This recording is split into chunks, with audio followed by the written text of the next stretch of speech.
At Arizona State University, we've made online education better, smarter, and more personalized so you can go further in your aspiring field. I decided to pursue medicine once I realized that ASU did have the online program for biological sciences. You're still required to learn the same curriculum. You're still being tested on the same content that anyone would be tested on in person. The comprehensiveness of the program prepared me so well for medical school. Explore over 300 programs at asuonline.asu.edu.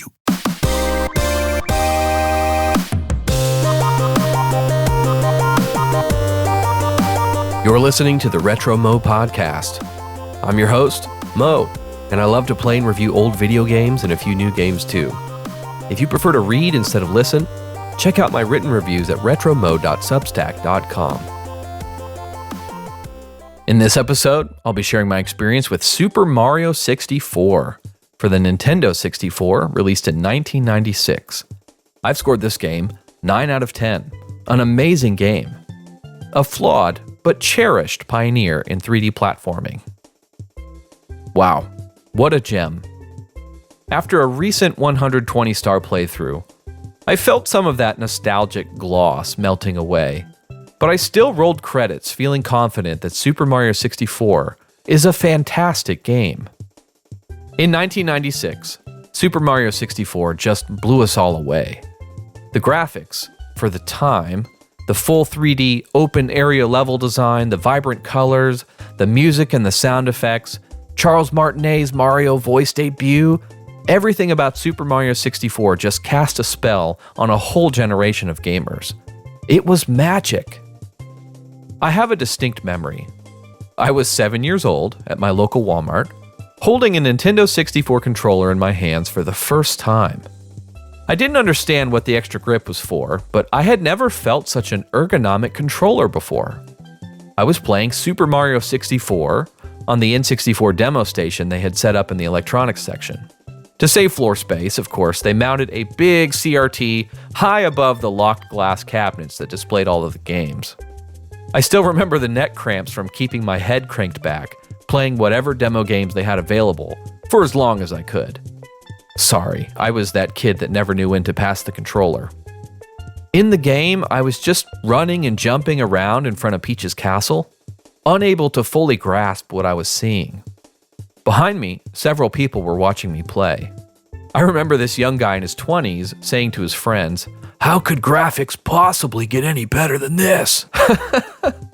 I laugh about it now. I mean, obviously, graphics have improved beyond anything we could have ever imagined back in the 90s. And every new generation of games seems to receive that same praise. How could graphics possibly get any better than this? But, hopefully, my story helps to communicate just how much of an impact Super Mario 64 had in the 90s. It was an early 3D pioneer that influenced games for many years after its release. The visuals are, in my humble opinion, still quite good for an early 3D game. We saw further improvements with Ocarina of Time a few years later, but there is still much to appreciate about Super Mario 64's visuals. Allow yourself to travel back in time for a moment, and you may catch a glimpse of the awe and wonder that I experienced as I watched Super Mario 64's cinematic intro for the first time. I was watching dynamic camera angles capture Lakitu flying around in front of a fully 3D castle, and under the bridge, he flies up high for an aerial shot before zooming in quickly onto a warp pipe that summons our hero. You can hear sounds from the waterfall in the distance. Birds are chirping. Mario appears so lifelike. He bobs up and down as he breathes. His cartoony movements and animations were unlike anything we'd ever seen before. Again, it was magic. Of course, one of the most common criticisms against Super Mario 64 today is that these visuals have just aged poorly. With our modern gamers' eyes using HD displays, Mario looks clumpy and the environments look blocky. Some objects use these ugly, flat sprites instead of 3D polygons. Some levels have very unimpressive skyboxes that blend poorly with the obvious square boundaries of the level. It makes them look like they're just floating in a void. The first time I saw Super Mario 64's Bowser, I was amazed. I was intimidated. Whoa. The first time my 6-year-old daughter saw Super Mario 64's Bowser, she laughed. She said, "He looks funny." Ooh. As much as I cherish this game, I have to concede that the visuals have not aged well, just like many other early 3D games. But with that being said, I believe it's the stellar gameplay that has given this game such a lasting legacy. The N64 was the first mainstream console to introduce analog stick controls, and Super Mario 64 showcased the analog stick very well. Players could run full throttle by pressing the stick all the way forward, or you could press the stick lightly to reduce Mario's speed, and he had full 360-degree control. Incredible. Mario also now had a full move set, including a long jump, triple jump, backflip, a wall jump, punches and kicks, and of course the classic ground pound. And Mario doesn't move like a fat plumber in this game. He is a flipping ninja, literally. Mario's incredible movement is one of the reasons that Super Mario 64 has persisted as such a popular game in the speedrunning community. The top Super Mario 64 speedrunners are absolute psychos, and they take advantage of these bizarre glitches and pixel-perfect tricks to accomplish some mind-blowing world records. Look up a guy named Suigi and check out his world record runs. Compared to other contemporary games, like PlayStation's Tomb Raider in 1996, with movement that seemed much more rigid and tank-like, Super Mario 64's movement allowed so much more freedom and unpredictability. The game was just on another level. One of the major flaws in the game includes the very frustrating limitations of the camera. Lakitu, you're fired. As a kid, I don't remember having any issues with the camera. I just accepted whatever weird or bizarre angle Lakitu was giving me and ran with it. Sometimes the camera would be stuck facing Mario, and that would force me to run or jump forward without being able to see where I'm going. In some cases, attempts to change the bad camera angle are met with this obnoxious buzzing sound. In my most recent playthrough, I found myself fighting the camera in almost every level. The camera was okay in the bigger and more open areas. The Bowser levels in particular were great because it gave you full 360-degree control. But it was particularly horrible in tight spaces or near a boundary wall. One of the most egregious camera quirks was how Lakitu would slowly rotate the camera as you're trying to walk across a narrow plank. No, of course you can't just walk in a straight line with ease. That would be silly. Instead, you have to perfectly adjust the analog stick to accommodate Lakitu's gradually shifting angle.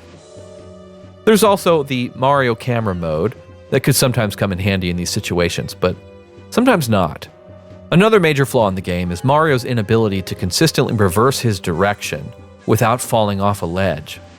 There were so many times in this game where I needed to adjust Mario's position on a narrow plank or near a ledge, but instead of simply reversing his direction, which I intended, Mario would just take a rounded turn like some kind of an airplane.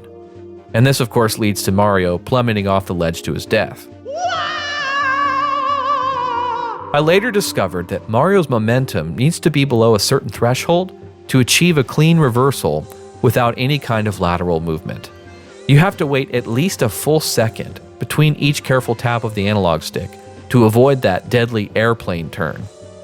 It's interesting, modded versions of this game for PC have corrected this movement issue. The incredible soundtrack from Koji Kondo is another bright spot. I mean, this man has produced so many classic video game soundtracks. Some of the most memorable pieces from Super Mario 64 include Inside the Castle Walls, Dire Dire Docks, and the Super Zen File Select track. Love that song.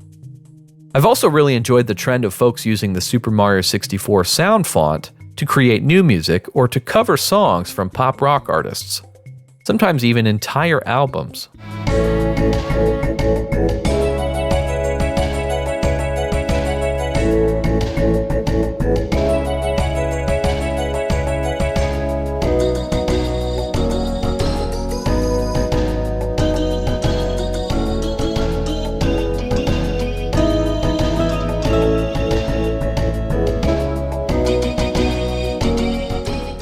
The iconic Super Mario 64 sound lives on, and I love it. In many ways, Super Mario 64 is kind of like 3D gaming's Citizen Kane. While it does have some flaws, it may not hold up for everyone today. The sheer amount of influential firsts that Super Mario 64 introduced continues to command our respect. Mario fans and retro gamers should do themselves a favor by taking Super Mario 64 for a spin. Thanks for listening to the Retro Mo podcast. As always, I do my best to keep all of my content spoiler-free and rated E for everyone. If you find this podcast enjoyable or helpful, tell a friend and consider giving a 5-star review on your favorite podcast app. If you have questions or comments, you can send an email to retromopodcast@gmail.com. Thanks for listening. Godspeed.